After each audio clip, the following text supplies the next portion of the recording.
Ова што изгледам како да ме удрило струја е затоа што поштарот ме удри со сметката за струја одевана по глава.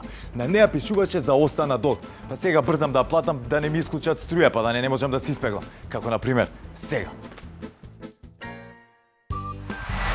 Колку треба да изнесува долгот за Еване да исклучи струјата на корисниците?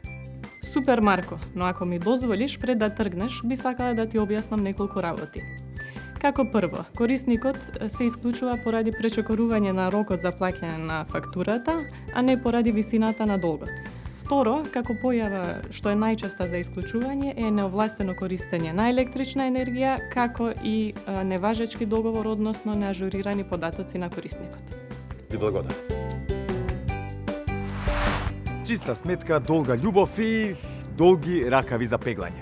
Овој пат сам си поставив прашање и сам си го одговорив. А вие, ако не можете како мене, знаете веќе што треба да направите. Се читаме на самопрашај.мк. Чао!